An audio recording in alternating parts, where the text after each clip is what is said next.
भक्त गोरा कुंभार। कौन से अंदर?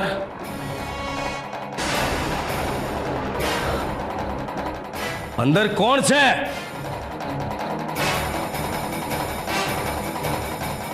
जवाब केम नहीं आपतो? कौन से अंदर?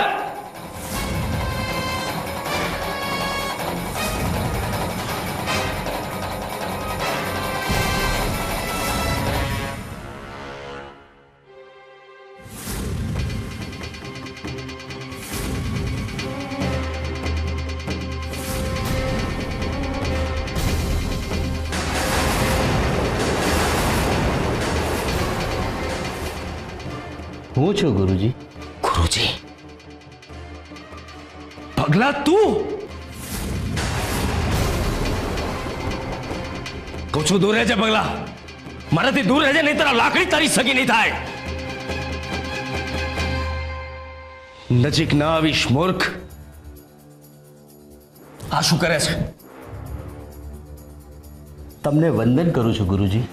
મારે વંદન નથી કરાવવા, ચલ નીકળ, નહીં તારા લાકડી તારી સગી નહીં થાય। હું તમારો સગો છું ને, તમે પણ ભગવાનના માણસ ને હું પણ ભગવાનનો માણસ। આ લાકડી મૂકી દો ગુરુજી, હું તમને કોઈ નુકસાન નહીં પહોંચાડું। મૂર્ખ, તું ત્યાંથી છટક્યો કેવી રીતે અને અહીંયા કેવી રીતે પહોંચ્યો? અને બીજે ક્યાંય નહીં ને મારા જ ઘરમાં શું કામ ઘૂસ્યો? પાપી! પાપીમાંથી પુણ્યશાળી બનવા। ગુરુજી, તમારા આશરે રહીને પુણ્ય ભેગું કરીશ।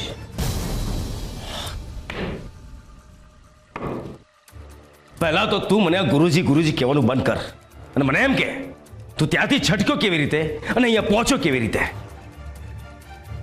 ભંડાકીયાની બારી ખુલ્લી હતી એટલે આવી ગયો, અને આ વસ્ત્રો પણ આપના જ છે। એટલે પાપી, હવે તું ચોર પણ બની ગયો, મારા ઘરમાં ઘૂસી ગયો ને મારા જ વસ્ત્રો ધારણ કરી લીધા તે। લાગે છે ફરીથી ગામવાળાનો માર ખાઈશ ને તો જ તારી શાન ઠેકાણે આવશે। મારી શાન તો ઠેકાણે આવી ગઈ છે ગુરુજી।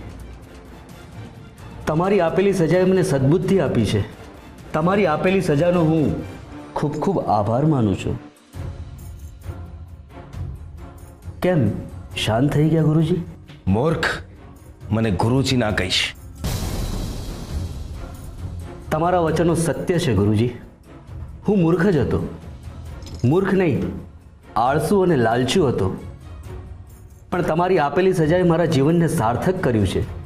હવે હું સ્વાર્થી નથી રહ્યો, મારું હૃદય પરિવર્તન થયું છે ફક્ત ને ફક્ત આપના લીધે। એટલે જ મેં આપનો મારા ગુરુપદે સ્વીકાર કર્યો છે। આ ભગેશ્વરને પણ તમે તમારા શિષ્ય તરીકે સ્વીકારી લો ગુરુજી। કાગડો દૂધમાં નાય તો હંસ ન બની જાય। તો પહેલા પણ મૂર્ખ ભગલો જ હતો અને હજી પણ મૂર્ખ ભગલો જ રહીશ। નીકળ, નીકળ મારા ઘરમાંથી। ભલે તમે મને શિષ્ય તરીકે ન સ્વીકારો, પણ મેં તો આપને ગુરુજી તરીકે સ્વીકારી લીધા છે। જય શ્રી કૃષ્ણ।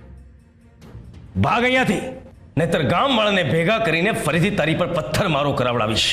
ઠીક? જેવી આપની મરજી ગુરુજી।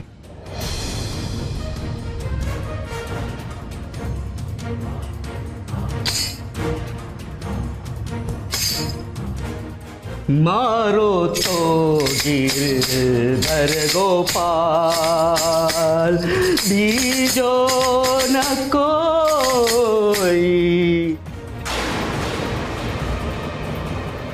પૂજારી બાપા, ગજબ થઈ ગયો। શું થયું? કેમ આમ દોડતો દોડતો આવ્યો છે? પરમાનંદે કોઈક નાની છોકરી આવી છે, એ કહે છે કે એને ખબર છે કે ગોરા ક્યાં છે।